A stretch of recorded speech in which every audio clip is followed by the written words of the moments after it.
I have the OnePlus Watch 2, and I'll be showing you how to change the screen timeout period. That's basically the amount of time the screen can stay idle before it automatically turns off. So to do that, simply go to settings, and there are two main ways of going to settings. You can either swipe down from the top to the quick settings and find the settings icon, or you can just go to the main menu by pressing the upper button and look for the settings icon. Here it is. Tap on it. Either way, it's going to take you to settings page. Now under settings, scroll down to display and brightness. Tap on that. And then under display and brightness, if you scroll down, you should see auto screen off.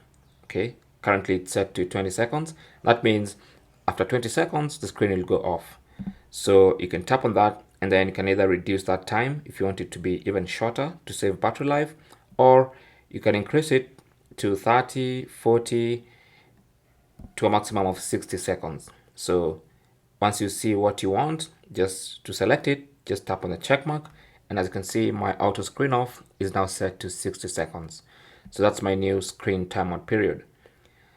Thanks for watching. Comments and questions down below, and good luck.